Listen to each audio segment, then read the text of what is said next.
ವಿದ್ಯಾರ್ಥಿಗಳೇ, ನಾವು ಹಿಂದಿನ ತರಗತಿಯಲ್ಲಿ 9ನೇ ಕ್ಲಾಸಿನ ಬೀಜಗಣಿತದ ಬಹುಪದೋಕ್ತಿಗಳ ಬಗ್ಗೆ ತಿಳ್ಕೊಳ್ತಾ ಇದ್ದೀವಿ. ಆ ಬಹುಪದೋಕ್ತಿಯಲ್ಲಿ ಒಂದು ಬಹುಪದೋಕ್ತಿಯ ಶೂನ್ಯತೆಯನ್ನು ಯಾವ ರೀತಿ ಕಂಡುಹಿಡಿಯೋದ್ರ ಬಗ್ಗೆ ತಿಳ್ಕೊಂಡಿದ್ದೀವಿ. ಮತ್ತು ಆ ಪಾಠದ 4.2 ಅಭ್ಯಾಸದ ಮೇನ್ ಕ್ವಶನ್ ನಂಬರ್ 1, 2 ಮತ್ತು 3ರ ಕೆಲವೊಂದು ಲೆಕ್ಕವನ್ನು ಬಿಡಿಸ್ಬಿಟ್ಟು ಉಳಿದಂತ ಲೆಕ್ಕಗಳನ್ನ ಅಂದ್ರೆ 4.2ರಲ್ಲಿ 3ನೇ ಮೇಲೆ ಬರುವಂತ ಉಳಿದಂತ ಲೆಕ್ಕಗಳನ್ನು ನಿಮಗೆ ಬಿಡಿಸ್ಕೊಳಕ್ಕೆ ಹೇಳಿದ್ದೆ. ಅದೇ ರೀತಿ ಬಿಡಿಸ್ಕೊಡಿ. ಈಗ ಅದೇ ಅಭ್ಯಾಸ 4.2ರಲ್ಲಿ 4ನೇ ಮೇನಲ್ಲಿ 4ನೇ ಮೇನಲ್ಲಿ ಬರುವಂತ ಕೆಲವೊಂದು ಸಮಸ್ಯೆಗಳನ್ನ ಬಿಡಿಸ್ಬಿಟ್ಟು ಈ ಪಾಠವನ್ನ ಮತ್ತೆ ಮುಂದುವರಿಸ್ತಾ ಇದ್ದೀನಿ. ನೋಡಿ, ಈ ಕೆಳಗಿನ ಪ್ರತಿಯೊಂದು ಬಹುಪದೋಕ್ತಿಯ ಶೂನ್ಯತೆಯನ್ನು ಕಂಡುಹಿಡಿಯಿರಿ. ಇಲ್ಲಿ ಈ ಕೆಳಗಿನ ಪ್ರತಿಯೊಂದು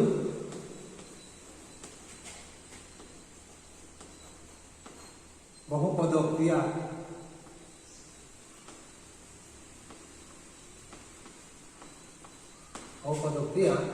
ಶೂನ್ಯತೆಯನ್ನು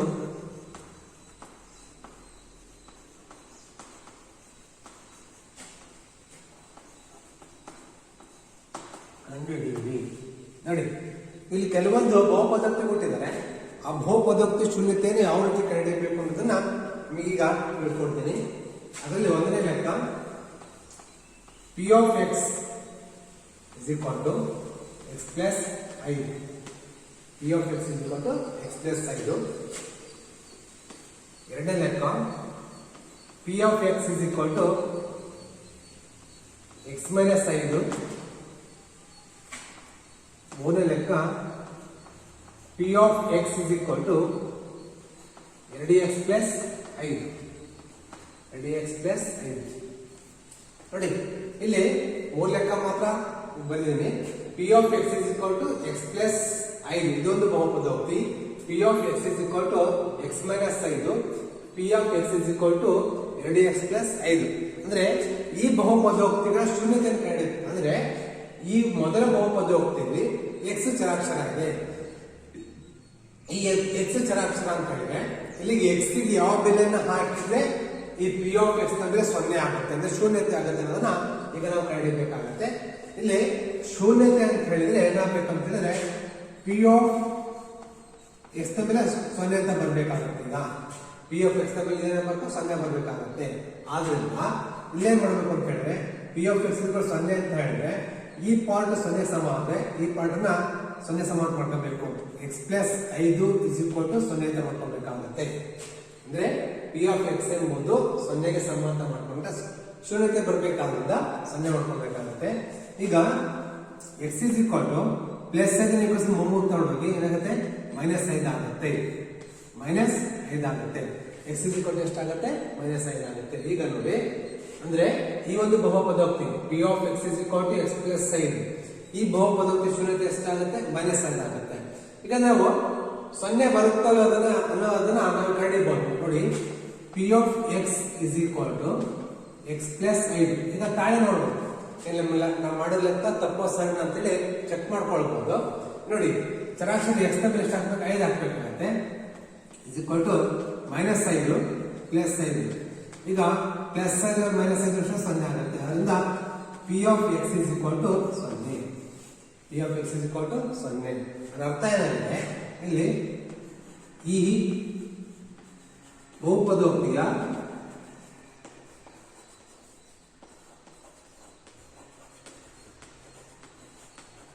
ಶೂನ್ಯತೆ x is equal to ಎಷ್ಟಾಗುತ್ತೆ, -5 ಆಗುತ್ತೆ. ಈ ಲೆಕ್ಕದಲ್ಲಿ ಬಹುಪದೋಕ್ತಿ ಶೂನ್ಯತೆ ಎಷ್ಟಾಗುತ್ತೆ, -5 ಆಗುತ್ತೆ. ವಿದ್ಯಾರ್ಥಿಗಳಿಗೆ ನೀವು ಸ್ವಲ್ಪ ನೆನಪಿಟ್ಕೊಬಹುದು. ಇಲ್ಲಿ x plus 5 ಇತ್ತು ಅಂತ ಹೇಳಿದ್ರೆ ಇಲ್ಲಿ ಪ್ಲಸ್ 5 ಇದ್ರೆ ಶೂನ್ಯತೆ -5 ಆಗುತ್ತೆ. -5 ಎಷ್ಟಾಗುತ್ತೆ, +5 ಆಗುತ್ತೆ. ನೋಡಿ, -5 ಇದೆ ಅಲ್ವಾ, ಮುಂದೆ ಬಿಡಿಸ್ತಾ ಹೋದ್ರೆ ಶೂನ್ಯತೆ ಎಷ್ಟಾಗುತ್ತೆ, +5 ಬರ್ತಾ ಹೋಗುತ್ತೆ. ಈಗ ಇದನ್ನ ಬಿಡಿಸ್ತೀನಿ. ಈಗ ಇಲ್ಲೇ ಮಾಡ್ಬೇಕು ನೀವು p of x is equal to 0 ಸಮ ಅಂತ ಮಾಡಿ. p of x is equal to 0ಗೆ ಸಮ ಅಂತ ಮಾಡಿ. ಯಾಕೆ ಶೂನ್ಯತೆ ಬರಬೇಕು, ಅದರಿಂದ ಶೂನ್ಯ ಅಂತ ಹೇಳ್ಕೊಳ್ಳಿ. ಈಗ ನೋಡಿ, x minus 5 is equal to 0. x minus 5 is equal to 0. x is equal to -5 ಮುಂದೆ ತಗೊಂಡಷ್ಟೇ +5 ಆಗುತ್ತೆ. ಆದ್ರಿಂದ ಈ ಒಂದು ಬಹುಪದೋಕ್ತಿಗೆ ಚರಾಕ್ಷರ x ನ ಬೆಲೆ ಎಷ್ಟಾಗುತ್ತೆ 5 ಆಗುತ್ತೆ. ಅಂದ್ರೆ ಇದರ ಶೂನ್ಯತೆ ಎಷ್ಟಾಗುತ್ತೆ p ಆಫ್ x ನ ಶೂನ್ಯತೆ ಅಂದ್ರೆ ಈ ಬಹುಪದದ ಶೂನ್ಯತೆ ಎಷ್ಟಾಗುತ್ತೆ +5 ಆಗುತ್ತೆ. ನೋಡಿ ತಾಳೆ ನೋಡ್ತೀನಿ ಈಗ ತಾಳೆ p of x is equal to x minus 5 p of x ಇರೋ ಕಡೆ 5 ಹಾಕ್ತೀನಿ 5 minus 5 5 ಎಷ್ಟು 0 ಆಗುತ್ತೆ. ಹೀಗೆ p of 5 is equal to 0. ಅದರಿಂದ ಈ ಬಹುಪದೋಕ್ತಿಯ ಶೂನ್ಯತೆ ಎಷ್ಟಾಗುತ್ತೆ +5. ಅದೇ ರೀತಿಯಾಗಿ ಇನ್ನು ಮೂರನೇ ಲೆಕ್ಕ ಬಿಡಿಸ್ಕೊಳ್ಳೋಣ. ಮೂರನೇ ಲೆಕ್ಕ ಏನಿದೆ p of x is equal to 5x plus 5. ಈಗ ಇದರ ಶೂನ್ಯತೆ ಕಂಡುಹಿಡಿಯಬೇಕಾದ್ರೆ p ಆಫ್ x ನ ಬೆಲೆ 0ಗೆ ಸಮ ಅಂತ ಮಾಡಿ ಇದು 0ಗೆ ಸಮ ಆದ್ರೆ 2x plus 5 is equal to 0ಗೆ ಸಮ 2x plus 5 is equal to 0ಗೆ ಸಮ. ನಿಮ್ಗೆ ಯಾವ್ದ್ರ ಬೆಲೆ ಬೇಕು ಚರಾಕ್ಷರ x ನ ಬೆಲೆ ಬೇಕಾಗುತ್ತೆ 2x ಹಾಗೆ ಇಟ್ಕೊಳ್ಳಿ is equal to +5 ನ ಈಕ್ವೇಷನ್ ಮುಂಭಾಗ ಆಗುತ್ತೆ -5 ಆಗುತ್ತೆ. Next x is equal to ನಮಗೆ ಬೇಕಾಗಿರೋ ಚರಾಕ್ಷರದ ಬೆಲೆ x is equal to -5/2 -5/2. ಈ ರೀತಿಯಾಗಿ x ನ ಬೆಲೆ ಅಂದ್ರೆ x ಚರಾಕ್ಷರದ ಬೆಲೆ 2ನೇ -5 ಆಗುತ್ತೆ. ಅಂದ್ರೆ x ಇರೋ ಕಡೆ 2ನೇ -5 ಹಾಕಿದ್ರೆ ಎಷ್ಟು ಏನ್ ಬರ್ತದ ಶೂನ್ಯ ಬರುತ್ತೆ. ಈಗ ತಾಳೆ ನೋಡೋಣ ತಾಳೆ ಶೂನ್ಯ ಬರುತ್ತೋ ಇಲ್ಲೋ ಅಂತ ಹೇಳಿ p of x is equal to 2x plus 5 ಎಷ್ಟು p ಆಫ್ x ಇರೋ ಕಡೆ 2ನೇ -5 2ನೇ -5 is equal to 2 into -2ನೇ 5 plus 5. ಇಲ್ಲಿ ಅಂಶ 2 ಛೇದ 2 ಹೋಗುತ್ತೆ -5 plus 5 5ರಲ್ಲಿ 0 ಆಗುತ್ತೆ. p ಆಫ್ -2ನೇ 5 is equal to 0 ಆಗುತ್ತೆ. ಈ ರೀತಿಯಾಗಿ ನಾವು ಒಂದು ಬಹುಪದೋಕ್ತಿಯ ಶೂನ್ಯತೆಯನ್ನ ಕಂಡುಹಿಡಿತಾ ಹೋಗಬಹುದು. ಈಗ ಅಭ್ಯಾಸದಲ್ಲಿ ಬರುವಂತ ಕೆಲವೊಂದು ಲೆಕ್ಕಗಳು ಇದಾವೆ ಅದನ್ನು ಕೂಡ ಬಿಡಿಸ್ಕೊಳ್ಳೋಣ. ಈಗ 3 ಲೆಕ್ಕ ಇಟ್ಟು next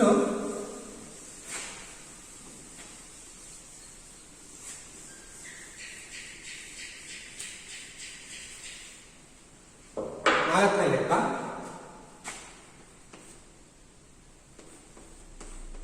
p of x is equal to 3x minus 2. p of x is equal to 3x minus 2. ಈಗ ನೋಡಿ ಇದು ಶೂನ್ಯತೆ ಏನಾಗಬೇಕು ಈಗ 0 ಬರಬೇಕಾಗುತ್ತೆ. ಇದು ಚರಾಕ್ಷರ ಬೆಲೆ x ಬೆಲೆ ಕಡಿಮೆಬೇಕಾಗುತ್ತೆ. ಅದರಿಂದ p of x is equal to 0 ಅಂತ ಮಾಡ್ಕೊಳ್ಳಿ. p ಆಫ್ x ಬೆಲೆ 0 ಆದ್ರೆ 3x minus 2 ರ ಬೆಲೆ 0 ಅಂತ ಮಾಡ್ಕೊಳ್ಬೇಕು. 3x minus 2 ರ ಬೆಲೆ 0 ಅಂತ ಮಾಡ್ಕೊಳ್ಬೇಕಾಗುತ್ತೆ. ನಿಮ್ಗೆ ಯಾವ ಬೆಲೆ ಬೇಕು x ಬೆಲೆ ಬೇಕಾಗುತ್ತೆ. 3x is equal to -2 ಮುಂದೆ ತಗೊಂಡೋಗಿ +2. ಈಗ x is equal to ನಿಮಗೆ x ಬೆಲೆ ಬೇಕು 2/3 ಅಂದ್ರೆ 3ನೇ 2. ಅಂದ್ರೆ ಈ ಒಂದು ಬಹುಪದೋಕ್ತಿಯ ಚರಾಕ್ಷರದ ಬೆಲೆ 3ನೇ 2ನ್ನ ಹಾಕಿದಾಗ ಈ ಒಂದು ಬಹುಪದದ ಶೂನ್ಯತೆ ನಷ್ಟ ಏನಾಗುತ್ತೆ 0 ಆಗುತ್ತೆ. ಈಗ ತಾಳೆ ನೋಡೋಣ. ನಾವು ಮಾಡೋ ಲೆಕ್ಕ ತಪ್ಪ ಸಣ್ಣ ಅಂತ ಹೇಳಿ x ಬೆಲೆಯನ್ನ ಅಲ್ಲಿ ಹಾಕಿದಾಗ ಗೊತ್ತಾಗುತ್ತೆ. ಶೂನ್ಯ ಬಂತು ಅಂತ ಹೇಳಿದ್ರೆ ಅಲ್ಲಿ ಬಂದಿರುವಂತಹ x ನ ಬೆಲೆ ಸರಿ ಅಂತ ಹೇಳಿ, ಶೂನ್ಯ ಬರಲಿಲ್ಲ ಅಂತ ಹೇಳಿದ್ರೆ ನಮ್ಮ ಲೆಕ್ಕ ತಪ್ಪಾಗಿದೆ ಅಂತ ತಿಳ್ಕೊಳ್ಬೇಕಾಗುತ್ತೆ. ಅದರಿಂದ p of x is equal to 3x minus 2. p of 3ನೇ 2 is equal to 3 into 3ನೇ 2 minus 2. ಈ 3 ಕ್ಯಾನ್ಸಲ್ ಆಗುತ್ತೆ. 2 minus 2 2 0. ಅಲ್ಲಿಗೆ p ಆಫ್ 3ನೇ 2 ಅಂದ್ರೆ p of x is equal to 3x minus 2 ರ ಶೂನ್ಯತೆ ಎಷ್ಟಾಗುತ್ತೆ 3ನೇ 2. ಈ ರೀತಿಯಾಗಿ ತಾಳೆ ನೋಡೋಣ. ನಮಗೆ 0 ಬಂದಿರೋದ್ರಿಂದ ಇಲ್ಲಿ ಚರಾಕ್ಷರದ ಬೆಲೆ 3ನೇ 2 ಸರಿಯಾಗಿದೆ ಅಂತ ಹೇಳಿ ನಾವು ಇಲ್ಲಿ ತಿಳ್ಕೊಳ್ಬಹುದು.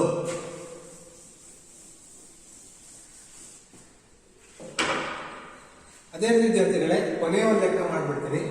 5ನೇ ಲೆಕ್ಕ p of x is equal to 3x. ನೋಡಿ ಇದೊಂದು ಏಕಪದೋಕ್ತಿ. P of X is equal to 3x ಇದೆ. ಈಗ ಇದರ ಶೂನ್ಯತೆ ಕಂಡುಹಿಡಿಯಬೇಕಾಗುತ್ತೆ. ಶೂನ್ಯತೆ ಕಂಡುಹಿಡಿಯಬೇಕಂದ್ರೆ P of X is equal to 0. ಅದರಿಂದ 3x ಇಸ್ ಈಕ್ವಲ್ ಟು 0. ನಿಮಗೆ ಯಾವ ಬೆಲೆ ಬೇಕಾಗಿರೋದು? ಎಕ್ಸ್ ಬೆಲೆ ಬೇಕಾಗಿರೋದು. X is equal to 0/3. X is equal to 3ರಿಂದ 0 ಭಾಗಿಸ್ಲಿಕ್ಕೆ ಬರಲ್ಲ, ಅದರಿಂದ ಎಷ್ಟಾಗುತ್ತೆ? 0 ಆಗುತ್ತೆ. ಎಕ್ಸ್ ನ ಬೆಲೆ 0. ಅಂದ್ರೆ ಎಕ್ಸ್ ನ ಬೆಲೆ 0 ಕೊಟ್ರೆ ಈ ಒಂದು ಚರಾಕ್ಷರ, ಈ ಒಂದು ಬಹುಪದಕ್ಕೆ ಶೂನ್ಯತೆ ಏನಾಗುತ್ತೆ? 0 ಬರ್ತಾ ಹೋಗುತ್ತೆ. ಈಗ ನೋಡಿ ತಾಳೆ P of X is equal to 3x ಇದೆ. ಪಿ ಆಫ್ 0 ಎಷ್ಟು ಕೊಡ್ಬೇಕಾಗುತ್ತೆ? ಸರಿ, ಎಕ್ಸ್ ಕಡೆ ಎಷ್ಟು ಕೊಡ್ಬೇಕಾಗುತ್ತೆ? 0 ಕೊಡ್ಬೇಕಾಗುತ್ತೆ. ಎಕ್ಸ್ ಕಡೆ 0 is equal to 3 into 0. P of 0 is equal to 3 0 ಗುಣಿಸಿದಾಗ 0 ಆಗುತ್ತೆ. ಅದರಿಂದ ಈ ಒಂದು ಬಹುಪದಕ್ಕೆ ಶೂನ್ಯತೆ ಎಷ್ಟಾಗುತ್ತೆ? 0. ವಿದ್ಯಾರ್ಥಿಗಳೇ, ಇಲ್ಲಿರೋದು ಒಂದು ಬಹುಪದಕ್ಕೆ ಶೂನ್ಯತೆಯನ್ನ ಯಾವ ರೀತಿ ಕಂಡುಹಿಡಿಯೋದು ಅನ್ನೋದ್ರ ಬಗ್ಗೆ ತಿಳ್ಕೊಂಡಿದ್ದೀವಿ. ಅಭ್ಯಾಸದಲ್ಲಿ ಇನ್ನು 2 ಲೆಕ್ಕಗಳಿದ್ದಾವೆ. ನೀವು ಇದೇ ತರದನ್ನ ಬಿಡಿಸ್ಕೊಡಿ ಅಂತ ಹೇಳ್ತಾ ಇದ್ದೀನಿ. ಈಗ ಈ ಪಾಠದಲ್ಲಿ ಮುಂದುವರೆದ ಭಾಗ ಶೇಷ ಪ್ರಮೇಯ.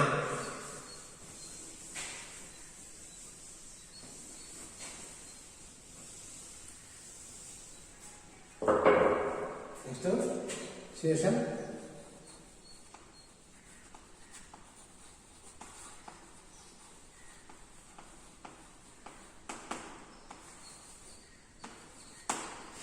ಶೇಷ ಪ್ರಮೇಯ.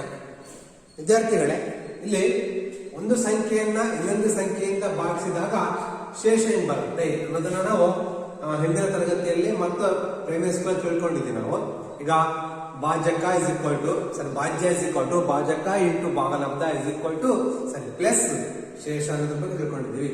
ಭಾಜ್ಯ ಇಸ್ ಈಕ್ವಲ್ ಟು ಭಾಜಕ ಇಂಟು ಭಾಗಲಬ್ಧ ಪ್ಲಸ್ ಶೇಷ ಅನ್ನೋದ್ರ ಬಗ್ಗೆ ತಿಳ್ಕೊಂಡಿದ್ದೀವಿ. ಇದು ಸಂಖ್ಯೆಗಳಿಗೆ ಅನ್ವಯಿಸಿದಾಗ ಉದಾಹರಣೆ ನೋಡಿ, 1-2 ಸಂಖ್ಯೆ ತಗೊಳ್ತೀನಿ. 15 ಮತ್ತು 6 ತಗೊಳ್ತೀನಿ. 15 ಮತ್ತೆ 6 ತಗೊಳ್ತೀನಿ. ಈ 2 ಸಂಖ್ಯೆಗಳನ್ನ ಈಗ ಭಾಗಿಸ್ಬೇಕು. ಚಿಕ್ಕ ಸಂಖ್ಯೆಯಿಂದ ದೊಡ್ಡ ಸಂಖ್ಯೆ ಭಾಗಿಸಿದಾಗ ಚಿಕ್ಕ ಸಂಖ್ಯೆ 6 ಇದೆ, ದೊಡ್ಡ ಸಂಖ್ಯೆ 15 ಭಾಗಿಸಿದಾಗ 6 1 6, 6 2 12, 6 3 18 ಜಾಸ್ತಿ ಆಗುತ್ತೆ. ಅದರಿಂದ 6 2 ಎಷ್ಟಾಗುತ್ತೆ? 12. 15ರಲ್ಲಿ 12 ಎಷ್ಟು ಬರುತ್ತೆ? 3 ಬರ್ತಾ ಹೋಗುತ್ತೆ. ಇಲ್ಲಿ ಶೇಷ ಎಷ್ಟು? ಶೇಷ 3. ಎಷ್ಟು? ಭಾಗಲಬ್ಧ 2, ಭಾಜಕ ಎಷ್ಟು? ಭಾಜಕ 6,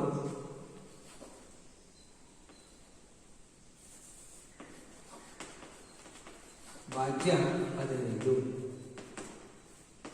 ಇದಿದೆ ತಿಳ್ಕೊಬಹುದು. ಅಂದ್ರೆ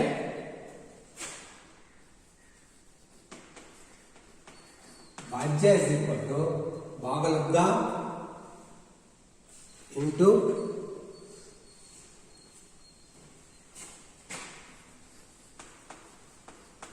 ಭಾಜಕ ಇಂಟು ಭಾಗಲಬ್ಧ ಪ್ಲಸ್ ಶೇಷ ಅದರ ಬಗ್ಗೆ ತಿಳ್ಕೊಂಡಿದ್ವಿ. ಭಾಜ್ಯ ಇಸ್ ಈಕ್ವಲ್ ಟು ಭಾಜಕ ಇಂಟು ಭಾಗಲಬ್ಧ ಪ್ಲಸ್ ಶೇಷ. ಇಲ್ಲಿ ಭಾಜ್ಯ ಅದು 15, ಭಾಜ್ಯ ಅದು 15, ಭಾಜಕ ಎಷ್ಟು? 6 ಇಂಟು 6 ಇಂಟು ಭಾಗಲಬ್ಧ ಎಷ್ಟು? 2. ಇದು ಭಾಗಲಬ್ಧ, ಇದು ಭಾಜ್ಯ, ಭಾಜಕ, ಇದು ಶೇಷ. ಭಾಗಲಬ್ಧ 2 ಪ್ಲಸ್ ಶೇಷ ಎಷ್ಟು ಬಂತು? 3 ಬಂದಿದೆ ನೋಡಿ. ಇದು ಈ 15 ಭಾಜ್ಯ ಎಂಬುದು ಇವುಗಳ ಗುಣಿಸಿ ಕೂಡಿದಾಗ ಬರುವಂತ ಸಮ ಆಗುತ್ತೆ. 15 ಇಸ್ ಈಕ್ವಲ್ ಟು 12 ಪ್ಲಸ್ 3 ಎಷ್ಟು? 15 ಆಯ್ತು. ಇಲ್ಲಿಗೆ 15 is equal to 12 plus 3. 15 is equal to 12 ಎಷ್ಟು? 15 ಆಯ್ತು. ಈಗೇನಾಯ್ತು ಅಂದ್ರೆ ಭಾಜ್ಯವು ಭಾಜಕ ಮತ್ತು ಭಾಗಲಬ್ಧ, ಗುಣಲಬ್ಧ ಮತ್ತು ಶೇಷವನ್ನು ಕೂಡಿದಾಗ ಬರುವ ಸೂತ್ರಕ್ಕೆ ಏನಾಗಿರುತ್ತೆ? ಸಮನಾಗಿರುತ್ತೆ ಅನ್ನೋದನ್ನ ನೀವು ಹಿಂದಿನ ತರಗತಿಯಲ್ಲಿ ತಿಳ್ಕೊಂಡಿದ್ದೀರಿ. ಅಂದ್ರೆ MS ಸ್ಕ್ವೇರ್ ತಿಳ್ಕೊಂಡಿದ್ದೀರಿ ಮತ್ತೆ 8 ಕಸ ತಿಳ್ಕೊಂಡಿದ್ದೀರಿ. ನಾವು ಇದೇ ಒಂದು ಸನ್ನಿವೇಶವನ್ನ ನಾವು ಬೀಜಗಣಿತಕ್ಕೂ ಕೂಡ ಹಾಕ್ಬಹುದು. ಬೀಜ ಪದಗಳನ್ನ ಬಾಗಿಸಿದಾಗ ಅಂದ್ರೆ ಒಂದು ಬಹುಪದೋಕ್ತಿಯನ್ನ ಯಾವ ರೀತಿ ಬಾಗಿಸೋದು ಅನ್ನೋದ್ರ ಬಗ್ಗೆ ಈಗ ತಿಳ್ಕೊಳ್ತಾ ಹೋಗೋಣ ನಾವು. ನೋಡಿ ಇಲ್ಲಿ 6 ಮತ್ತು 12 ತಗೊಂಡ್ರೆ 6 ಮತ್ತು 12 ತಗೊಂಡ್ರೆ ಇಲ್ಲಿ 6ರ 12ರ ಅಪವರ್ತನ 6, 12ರ ಅಪವರ್ತನ 6, 12ರ ಅಪವರ್ತನ 6 ಬರುತ್ತೆ. ಅಂದ್ರೆ 12 ಯಾವ ಮಧ್ಯದಲ್ಲಿ ಹೋಗುತ್ತೆ? 6 ಬರುತ್ತೆ, 3 ಬರುತ್ತೆ, 2 ಬರುತ್ತೆ ಮತ್ತೆ 1 ಬರುತ್ತೆ. ನೆಕ್ಸ್ಟ್ 6ರ ಅಪವರ್ತ್ಯ 12. ಅಂದ್ರೆ 6ರಿಂದ ಭಾಗವಾಗುವ ಸಂಖ್ಯೆಗಳು 12, 12, 18 ಮತ್ತೆ 24 ಇದು ಬರ್ತಾ ಹೋಗುತ್ತೆ. ಇನ್ನೊಂದು ಕರೀತಾರೆ ಅಪವರ್ತ್ಯಗಳು ಅಂತ ಕರೀತಾರೆ. 6ರಿಂದ ಭಾಗವಾಗುವಂತ ಸಂಖ್ಯೆಗಳನ್ನ ಅಪವರ್ತ್ಯಗಳು ಅಂತ ಕರೀತಾರೆ.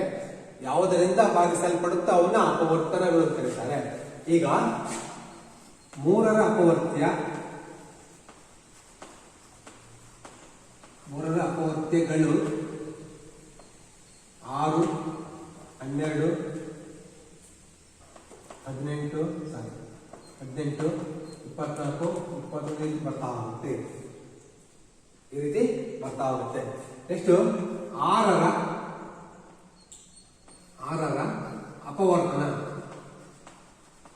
ಅಪವರ್ತನ, ಯಾವ ಮಧ್ಯೆ ಭಾಗ ಆಗುತ್ತೆ? 3 ಮಧ್ಯದಲ್ಲಿ ಹೋಗುತ್ತೆ, 2 ಮಧ್ಯದಲ್ಲಿ ಹೋಗುತ್ತೆ ಮತ್ತು 1 ಮಧ್ಯದಲ್ಲಿ ಹೋಗುತ್ತೆ. ಇದನ್ನ 6ರ ಅಪವರ್ತನಗಳು ಯಾವ್ಯಾವುದು? 3, 2, 1. ಅಂದ್ರೆ ಯಾವ ಸಂಖ್ಯೆಯಿಂದ ಭಾಗ ಆಗುತ್ತೋ ಅದು ಅಪವರ್ತನಗಳು. ಎಷ್ಟು ಯಾವ ಸಂಖ್ಯೆಯಿಂದ ಭಾಗಿಸಲ್ಪಡ್ತಾವೋ ಅವು ಅದರ ಅಪವರ್ತ್ಯಗಳ ಬಗ್ಗೆ ಹಿಂದಿನ ತರಗತಿಯಲ್ಲಿ ತಿಳ್ಕೊಂಡಿದ್ದೀವಿ. ಈಗ ನಾವು ಒಂದು ಬೀಜ ಪದವನ್ನ ಯಾವ ರೀತಿ ನಾವು ಶೇಷ ಪ್ರಮೇಯದ ಮೂಲಕ ಭಾಗಿಸಬಹುದು ಅನ್ನೋದ್ರ ಬಗ್ಗೆ ತಿಳ್ಕೊಳ್ತಾ ಹೋಗೋಣ.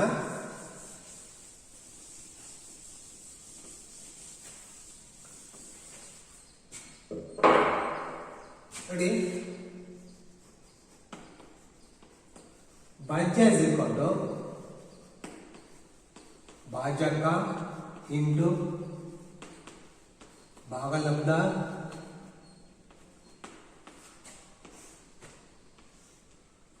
ಪ್ಲಸ್ ಶೇಷ. ಈ ಒಂದು ಸಂಗತಿಯನ್ನ ಎಲ್ಲರೂ ನೆನಪಿಟ್ಕೊಂಡಿದ್ದೀರಿ, ಹಿಂದಿನ ತರಗತಿ ತಿಳ್ಕೊಂಡಿದ್ದೀರಿ. ಈಗಲೂ ಕೂಡ ನೆನಪಿಟ್ಕೊಳ್ಬೇಕಾಗುತ್ತೆ. ಇದು ಸಂಖ್ಯೆಗಳಿಗೆ ಯಾವ ರೀತಿ ಅನ್ವಯ ಮಾಡಿದ್ವಿ ಅದೇ ರೀತಿ ನಾವು ಇಲ್ಲಿ ಬೀಜ ಪದಗಳಿಗೂ ಕೂಡ ಅನ್ವಯ ಮಾಡಿಬಿಟ್ಟು ಹೇಳ್ತಾ ಹೋಗ್ಬೋದು.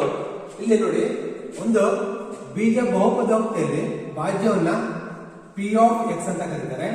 P(x) ಬಹುಪದೋಕ್ತಿ ಯಾವ ಚರಾಕ್ಷರ x ಇದೆ? P(x), ಚರಾಕ್ಷರ y ಇದೆ P(y), ಈ ರೀತಿ ಕರೀತಾ ಹೋಗ್ತಾರೆ. P(x) ಇದು G(x) ಭಾಗಲಬ್ಧ ಭಾಜಕ ಇಂಟು Q(x) ಭಾಗಲಬ್ಧ ಪ್ಲಸ್ ಶೇಷ R(x). ಅಂದ್ರೆ P(x) ಭಾಜ್ಯ ಒಂದು ಬಹುಪದೋಕ್ತಿ. ಈ ಬಹುಪದೋಕ್ತಿ ಬರಬೇಕು ಅಂತ ಹೇಳಿದ್ರೆ ಭಾಜಕ G(x) ಮತ್ತು ಭಾಗಲಬ್ಧ Q(x) ಕೋಶಿಯಲ್ಲಿ ಇವೆರಡನ್ನ ಗುಣಿಸಿ ಬಂದಂತ ಉತ್ತರಕ್ಕೆ ಶೇಷವನ್ನ ಸೇರಿಸಿದ್ರೆ ಏನ್ ಬರುತ್ತೆ? ನಮಗೆ ಒಂದು ಭಾಜ್ಯ ದೊರೆಯುತ್ತೆ ಅನ್ನೋದನ್ನ ನಾವು ತಿಳ್ಕೊಂಡಿದ್ವಿ. ಅದೇ ರೀತಿ ನಾವು ಈಗ ಈ ರೀತಿ ಈಗಲೂ ಕೂಡ ಇದನ್ನ ತಿಳ್ಕೊಳ್ಳೋಣ. ನೋಡಿ, ಒಂದು ಬಹುಪದೋಕ್ತಿ ಉದಾಹರಣೆಗೆ 2x³ plus x² plus x. ನೋಡಿ, ಇದನ್ನ ಈ ಬಹುಪದೋಕ್ತಿಯನ್ನ x ಇಂದ ಭಾಗಿಸಿದ್ರೆ ಈ ಒಂದು ತ್ರಿಪದೋಕ್ತಿ, ಇದು ತ್ರಿಪದೋಕ್ತಿನ ಏಕಪದೋಕ್ತಿಯಿಂದ ಭಾಗಿಸಿದ್ರೆ ಏನ್ ಬರುತ್ತೆ ನೋಡೋಣ. 2x³ x plus x² x plus x/x. ಪ್ರತಿಯೊಂದು ಪದವನ್ನ ಈ ಏಕಪದೋಕ್ತಿಯಿಂದ ಭಾಗಿಸಬೇಕಾಗುತ್ತೆ. ಇಲ್ಲಿ 2x³ ಅನ್ನ x ಇಂದ ಭಾಗಿಸಿದ್ರೆ x³ ಅಂತ ಹೇಳಿದ್ರೆ ಅರ್ಥ ಏನು? 3x ಬೇಕು, 3x ಗುಣಿಸಲ್ಪಟ್ಟಿದೆ ಅಂತ ಹೇಳಿ ಇಲ್ಲಿ 2x³ ಅಂತ ಹೇಳಿದ್ರೆ 2 into x into x into x ಅಂತ ಹೇಳಿ ಅರ್ಥ. 2 into x into x into x ಅಂತ ಹೇಳಿ ಅರ್ಥ. ಇಲ್ಲಿ 3x ಅಲ್ಲಿ 1x ಹೋದ್ರೆ 1x ಎಷ್ಟಾಗುತ್ತೆ? 2x ಘಾತಾಂಕ 2 ಉಳಿಯುತ್ತೆ. ಅಂದ್ರೆ ಬೈ x ಅಂತ ಹೇಳಿದ್ರೆ ಈ x ಕ್ಯಾನ್ಸಲ್ ಆದ್ರೆ ಉಳಿದು 2 ಇಂಟು x ಇಂಟು x ಏನಾಗುತ್ತೆ? x² ಆಗುತ್ತೆ.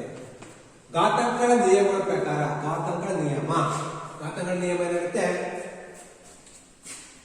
a power of m divided by a power of n is equal to a power of m minus n.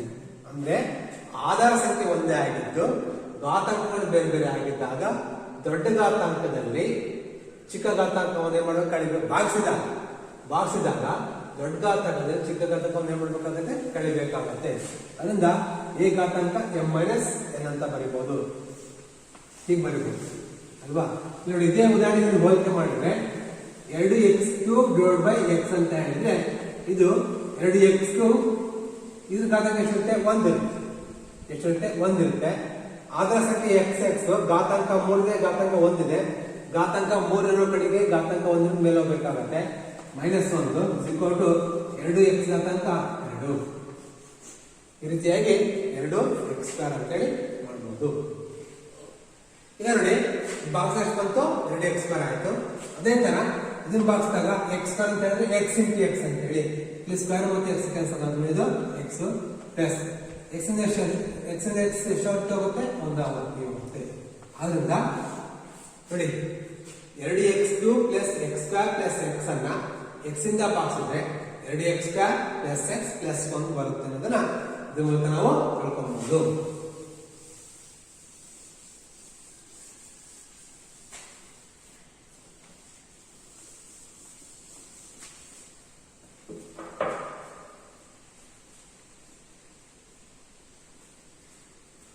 ನೋಡಿ, ಒಂದು ಉದಾಹರಣೆ, ಒಂದು ಬಹುಪದೋಕ್ತಿನ ಇನ್ನೊಂದು ಬಹುಪದೋಕ್ತಿಯಿಂದ ಯಾವ ರೀತಿ ಬಾಗಿಸಬಹುದು ಅನ್ನೋದ್ರ ಬಗ್ಗೆ ಈಗ ತಿಳಿಸ್ಕೊಡ್ತಾ ಹೋಗ್ತೀನಿ.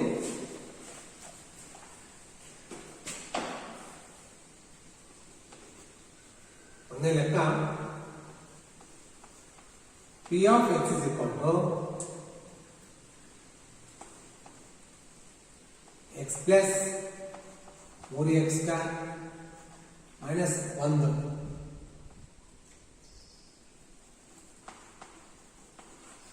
ಮತ್ತು p of x is equal to x plus 3x² minus 1 ಮತ್ತು g of x is equal to 1 plus x. ಹಾಗಾದ್ರೆ p of x ಅನ್ನು g of x ನಿಂದ ಭಾಗಿಸಿ. ನೋಡಿ, ಇದೊಂದು ಬಹುಪದೋಕ್ತಿ. p of x is equal to x plus 3x² minus 1 ಮತ್ತು ಇನ್ನೊಂದು ಬಹುಪದೋಕ್ತಿ ಕೊಟ್ಟರೆ g of x is equal to 1 plus x ಅನ್ನೋದು. ಅಂದ್ರೆ p of x ಅನ್ನು ಈ ಬಹುಪದೋಕ್ತಿಯನ್ನ, ದೊಡ್ಡ ಬಹುಪದೋಕ್ತಿಯನ್ನ g of x 1 plus x ಈ ಬಹುಪದೋಕ್ತಿನ ಏನ್ ಮಾಡಬೇಕು? ಭಾಗಿಸಬೇಕು. ಈಗ ನೋಡಿ, ಕೊಟ್ಟಿರುವಂತಹ ಬಹುಪದೋಕ್ತಿ ಚಿಕ್ಕ ಬಹುಪದೋಕ್ತಿಯಿಂದ ದೊಡ್ಡ ಬಹುಪದೋಕ್ತಿ ಭಾಗಿಸಬೇಕಾಗತ್ತೆ. ಅದರಿಂದ ಇಲ್ಲಿ ಭಾಜ್ಯ p of x ಆಗುತ್ತೆ, g of x ಭಾಜಕ ಆಗುತ್ತೆ. ಇಲ್ಲಿ ಭಾಜ್ಯವು ಭಾಜಕಕ್ಕಿಂತ ಯಾವಾಗಲೂ ದೊಡ್ಡದಾಗಿರ್ಬೇಕಾಗತ್ತೆ. ಅಂದ್ರೆ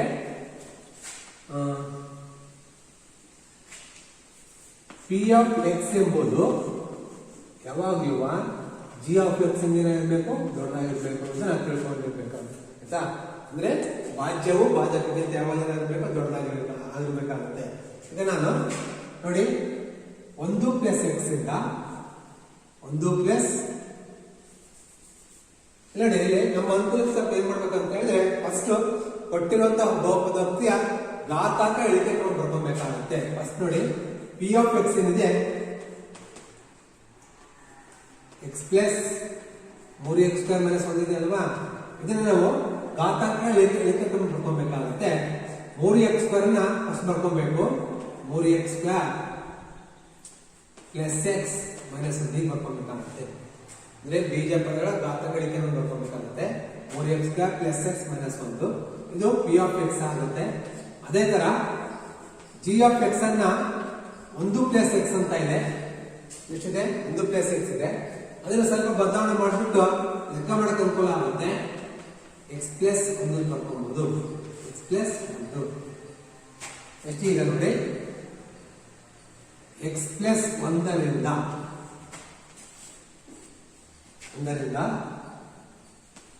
3x square plus x minus 1 ಏನ್ ಮಾಡಬೇಕು? ಭಾಗಿಸ್ಬೇಕು. ಅಂದ್ರೆ ಇದು ಭಾಜಕ ಆಗುತ್ತೆ. ಭಾಜಕ x ಪ್ಲಸ್ 1 ಭಾಜ್ಯ 3x square plus x minus 1 ಭಾಗಿಸ್ಬೇಕಾಗುತ್ತೆ. ಈಗ ನೋಡಿ ಇಲ್ಲಿ ಭಾಗಿಸ್ಬೇಕಾದ್ರೆ ನಾವು ಇದು x ಫಸ್ಟ್ ಎಷ್ಟಿದೆ? x ಬೀಜ ಪದ ಇದೆ. ಇಲ್ಲಿ ಎಷ್ಟಿದೆ? 3x ಸ್ಕ್ವೇರ್ ಇದೆ. ಫಸ್ಟ್ 3x ಸ್ಕ್ವೇರ್ ಅನ್ನ x ಇಂದ ಭಾಗಿಸ್ಕೊಳ್ಳಿ. ಈ x ಇಂದ 3x ಸ್ಕ್ವೇರ್ ಭಾಗಿಸ್ಕೊಳ್ಳಿ. ಇಲ್ಲಿ ಎಷ್ಟು ಕಟ್ಟಬೇಕು ಅಂದ್ರೆ ಭಾಗಲಬ್ಧ ಎಷ್ಟು ಬರುತ್ತೆ ಅನ್ನೋದ್ರಲ್ಲಿ ಸಿಗ್ತಾ ಹೋಗುತ್ತೆ. 3x ಸ್ಕ್ವೇರ್ ಇಲ್ಲಿ x ಇದೆ. x ಇಂದ 3x ಸ್ಕ್ವೇರ್ ಭಾಗಿಸಿದ್ರೆ x ಸ್ಕ್ವೇರ್ ಅರ್ಥ ಏನು? x ಇಂಟು x ಅಂತ ಹೇಳಿ ಒಂದೊಂದು ಕ್ಯಾನ್ಸಲ್ ಆಗುತ್ತೆ. ಉಳಿದಿಷ್ಟು 3x. ಇಲ್ಲಿ 3x ಕಟ್ಟಬೇಕಾಗುತ್ತೆ. ಎಷ್ಟು ಕಟ್ಟಬೇಕಾಗುತ್ತೆ? 3x ಕಟ್ಟಬೇಕಾಗುತ್ತೆ. ಈಗ 3x ಇಂದ ಎಷ್ಟು ಗುಣಿಸ್ಬಿಟ್ಟು ಇಲ್ಲಿ ಉತ್ತರ ಆಗ್ತಾ ಹೋಗಿ. ಫಸ್ಟ್ ಇಲ್ಲಿ 1 ತಿಳ್ಕೊಬೇಕು. x ನ ಸಮಾನ ಎಷ್ಟು ಇರುತ್ತೆ? 1 ಇರುತ್ತೆ. 3 1 3 x into x x square plus into plus plus 3x into 1 3 1 3 x ಗೆ x. ಹೀಗೆ ಮಾಡಬೇಕು. ಈಗ 3x square plus x minus 1 ರಿಂದ 3x ಸ್ಕ್ವೇರ್ ಪ್ಲಸ್ 3x ಅನ್ನು ಮಾಡಬೇಕಲ್ಲಿ ಕಳಿಬೇಕಾಗುತ್ತೆ. ಕಳಿಬೇಕಾದ್ರೆ ನಿಮಗೆ ಚಿಹ್ನೆಗಳನ್ನ ಕೆಳಗಿನ ಬೀಜೋಕ್ತಿ ಚಿಹ್ನೆಗಳನ್ನ ಅದರ ಬದಲು ಮಾಡ್ಕೊಬೇಕಾಗುತ್ತೆ. ಈ ಪ್ಲಸ್ ಇದೆ ಏನ್ ಮಾಡ್ಬೇಕು? ನೀವು ಮೈನಸ್ ಮಾಡ್ಕೊಳ್ಳಿ. ಈ ಪ್ಲಸ್ ಇದೆ ಮೈನಸ್ ಮಾಡ್ಕೊಳ್ಳಿ. ನಾವು ಗಣನೆ ತಗೊಬೇಕಾದ್ರೆ ಇಲ್ಲಿರೋ ಪ್ಲಸ್ ಮತ್ತು ಇದರ ಮೈನಸ್, ಅದರಿಂದ plus 3x square minus 3x square ಹೋಗುತ್ತೆ. ಒಂದು ಕ್ಯಾನ್ಸಲ್ ಆದ್ರೆ 0 ಬರ್ತಾ ಹೋಗುತ್ತೆ. ಇಲ್ಲಿ ಕ್ಯಾನ್ಸಲ್ ಮಾಡ್ಬೋದು. ಇಲ್ಲಿ ಪ್ಲಸ್ x ಮೈನಸ್ 3x ಇವೆರಡು ಲೆಕ್ಕ ತಗೋಬೇಕು. Plus x minus 3x plus minus ಏನ್ ಮಾಡಬೇಕು? ಕಡಿಬೇಕು. ಇದಕ್ಕೆ ನೆನ್ಪಿಟ್ಕೊಳ್ಳಿ, ಪ್ಲಸ್ ಪ್ಲಸ್ ಏನ್ ಮಾಡಬೇಕು? ಕೂಡ್ಬೇಕು. ಏನ್ ಮಾಡಬೇಕು? ಕೂಡ್ಬೇಕು. ಮೈನಸ್ ಮೈನಸ್ ಏನ್ ಮಾಡಬೇಕು? ಅದು ಕೂಡ ಕೂಡ್ಬೇಕು. ಬೀಜ ಪದಗಳಿಗೆ ಮೈನಸ್ ಮೈನಸ್ ಏನ್ ಮಾಡಬೇಕು? ಕೂಡ್ಬೇಕು. ಪ್ಲಸ್ ಪ್ಲಸ್ ಇದ್ರೆ ಏನ್ ಮಾಡಬೇಕು? ಕೂಡ್ಬೇಕು. ಪ್ಲಸ್ ಅಥವಾ ಮೈನಸ್ ಇದ್ರೆ ಮಾಡಬೇಕು? ಕಳಿಬೇಕಾಗುತ್ತೆ. ವಿರುದ್ಧ ಚಿಹ್ನೆ ಹೊಡಿದಾಗ ದೊಡ್ಡ ಸಂಖ್ಯೆ ಚಿಕ್ಕ ಸಂಖ್ಯೆನ ಕಳಿಬೇಕಾಗುತ್ತೆ. ಈಗ ನೋಡಿ ಇಲ್ಲಿ ಪ್ಲಸ್ ಮೈನಸ್ ಇರೋದ್ರಿಂದ ಕಳಿಬೇಕಾಗುತ್ತೆ. ಈಗ ನೋಡಿ 1x ಇಲ್ಲಿ ಮೈನಸ್ 3x ಮೈನಸ್ 3x ಅಲ್ಲಿ 1x ಕಳಿಬೇಕು. ಮೈನಸ್ 3x 1x ಎಷ್ಟಾಗುತ್ತೆ? 2x ಆಗುತ್ತೆ. ದೊಡ್ಡ ಸಂಖ್ಯೆ ಚಿಹ್ನೆ 3 ಮೈನಸ್ 2x ಮೈನಸ್ 1 ಇಷ್ಟು ಬಂತು. ಇದೇನಿದೆ? ಶೇಷ ಎಷ್ಟು ಬಂತು? ಆದಾಗ ಶೇಷ ಎಷ್ಟು ಬಂತು? ಈಗ ಮತ್ತೆ ಈ x ಇಂದ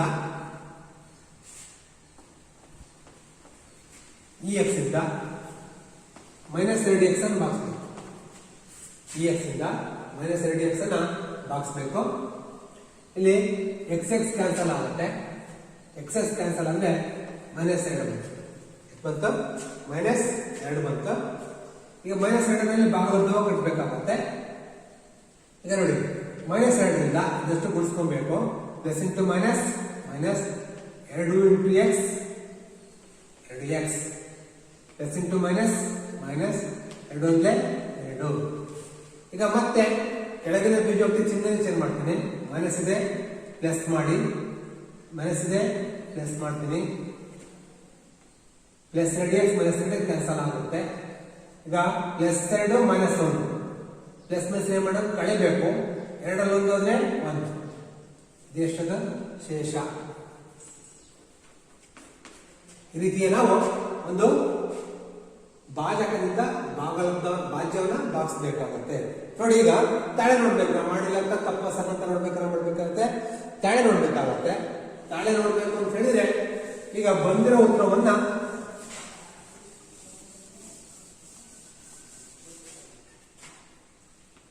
ಇಲ್ಲಿ p of x is equal to g of x plus r of x into Q of X plus R of X. ಈಗ ನೋಡಿ ಪಿ ಆಫ್ ಎಕ್ಸ್ ಎಷ್ಟಿದೆ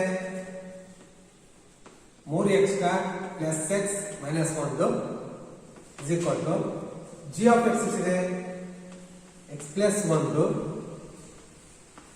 into Q of X 3x minus 2 plus ಶೇಷ ಎಷ್ಟು ಬಂದಿದೆ 1. ನೋಡಿ ಇದನ್ನು ಬಿಡಿಸಿದ್ರೆ ಇಷ್ಟು ಉತ್ತರ ಬರ್ತಾ ಆಗುತ್ತೆ. ದ್ವಿಪದ ಗುಣಿಸಬೇಕಾಗುತ್ತೆ. x into 3x² plus into minus 2 into X 2x. X ಇಂದ 2 ಆಯ್ತಲ್ವಾ, ಈಗ 1ರಿಂದ 3 3x plus into minus 2 2 plus 1. ಈಗ 3x². ಈಗ ನೋಡಿ ಸಜಾತಿ ಪದಗಳು 2x 3x ಪ್ಲಸ್ ಮೈನಸ್ ಏನ್ ಮಾಡ್ಬೇಕು, ಇಲ್ಲಿ ಕಳಿಬೇಕಾಗುತ್ತೆ. 3x ಅಲ್ಲಿ 2x ಹೋದ್ರೆ ಪ್ಲಸ್ ಎಕ್ಸ್, ಇವೆರಡು ಸಜಾತಿ ಪದಗಳಾಗುತ್ತೆ. 2ರಲ್ಲಿ 1 ಹೋದ್ರೆ ಮೈನಸ್ 1. ನೋಡಿ ಈಗ 3x² ಪ್ಲಸ್ ಎಕ್ಸ್ ಮೈನಸ್ 1 ಅಂದ್ರೆ 3x² plus X minus 1 is equal to 3x² plus X minus 1 ಏನಾಗಿದೆ, ಸಮವಾಗಿದೆ. ಅರ್ಥ ಏನು, ಮಾಡಿರೋ ಲೆಕ್ಕ ಇಲ್ಲಿ ಸರಿಯಾಗಿದೆ ಅಂತೇಳಿ ಇಲ್ಲಿ ತಿಳ್ಕೊಳ್ಬಹುದು.